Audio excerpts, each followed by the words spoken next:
Hi out there in the YouTube world, it is me, the Puzzle Master, and in this video I'm going to be going over what the frick is like the true religion, or like what's yours, what's your perspective on it.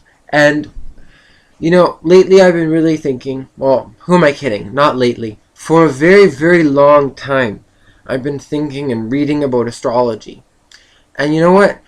There's Vedic perspectives that have nakshatras, and it goes through like 27 of them. It's really detailed in the descriptions. Then there's the Jewish perspective. They got their zodiacs too. There's even like Celtic zodiacs. Like if you research this stuff, there's Chinese zodiacs. There's a whole plethora of information out there.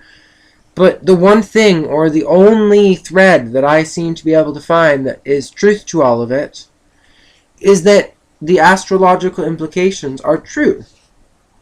But no matter what religion I look to, they all have different stems of beliefs, meaning like different gods, different deities, different this, different that.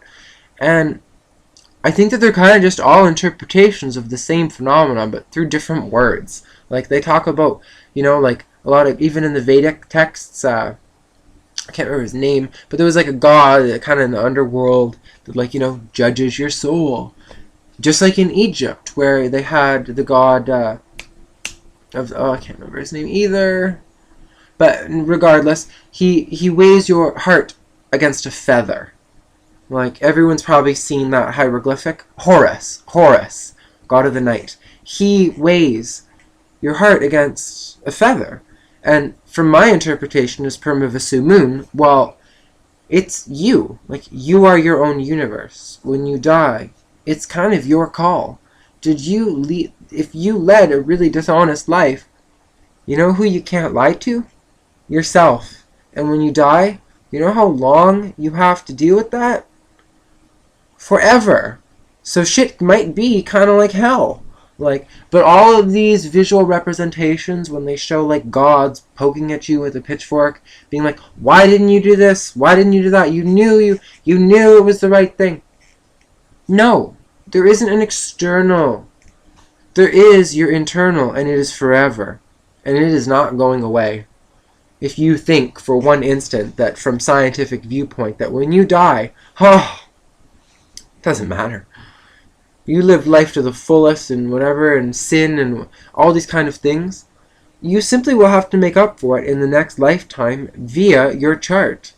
And I know this from experience, because when you look at someone's chart, it gives you also, not only does it give you perspective into the viewpoint of how their perspective is at this given moment, but it shows you past influences and kind of like reincarnation, how they've come to this point in time.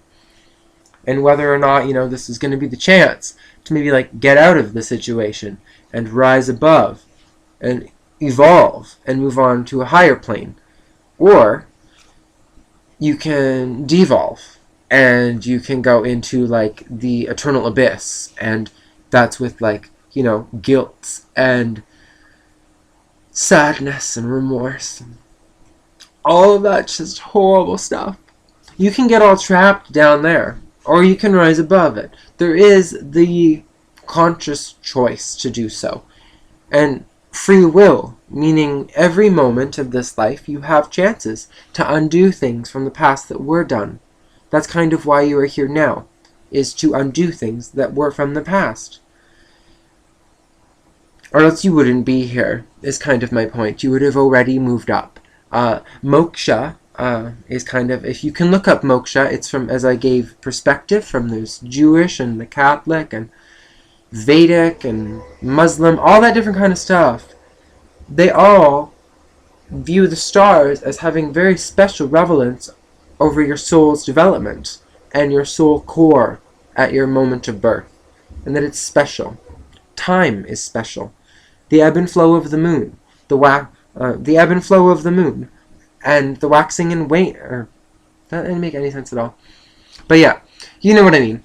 Nature shifts, nature changes, but it goes through these cycles of birth and renewal.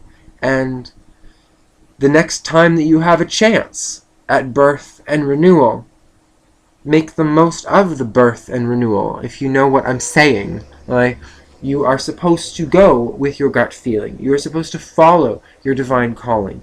You are supposed to ignore the external world and push that TV box aside.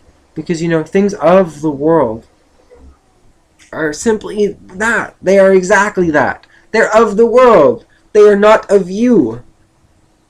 So don't confuse or blur those borders. Keep yourself pure from the external world, which is extremely hard in our modern day times. But as long as at least every day we are giving reverence and appreciation and respect for the divine creation, whichever your religion is, as long as, personally, I feel that as long as it is a religion that, even though you might have astrological significances, like having a mazel or having a natal chart or birth chart, however you want to look at it, as long as you're not ripping up people who view things differently. Because, like, when you rip up other people, the only reason you're doing such is because you yourself are hurt.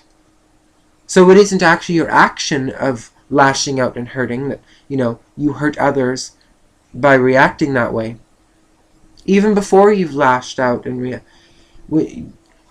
malefic influences like frustration, like things to do with Mars and those kind of influences are meant to be kept to ourselves. Because, if you have frustration over another person's ignorance, it all has to do with your perspective. So they might not even be ignorant. That's just a word that you're labeling them with, which then you're degrading things and putting things in a caste system, which everything is equal and unique.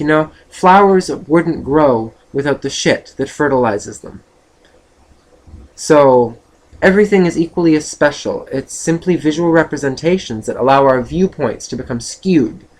This can become very much relevant when we look at TV.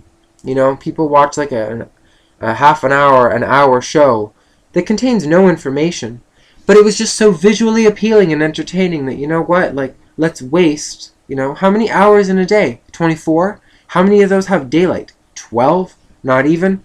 So we want to get into all that. How much time do you waste on nothing?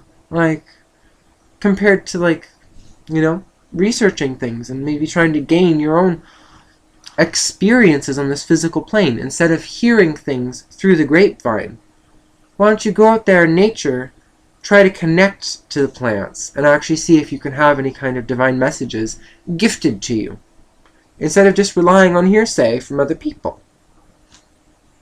But whatever your religion is, I know that we can all connect to Source, because murderers, everyone can connect to this. No one is at loss. That is the greatest thing. If you seek salvation, it is yours. Seek and ye shall find. Doesn't even matter. People down, like, if they're in, like, the deepest, and this is just going from Vedic perspective, they're in the deep, deep, deep underworlds, in the metallic cities of materialism and just worrying about the physical plane. Even they are equal in the aspect that they have forever to change. And with forever to change, doesn't that automatically assume that we are all equal? So when you judge someone or when you bring harm onto someone else, understand that feeling inside yourself, that's inside yourself, and it only hurts you. And that's why a lot of these things that have to do with frustration and stuff are meant to be kept to ourselves.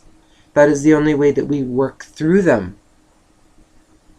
and move past them, bettering ourselves, and therefore through that process bettering the world that we live in. So, please subscribe. Let me know your religion or your faith. Kind of gave you a little blurb about mine. So, yeah. Love you all, and thank you for your time. Bye.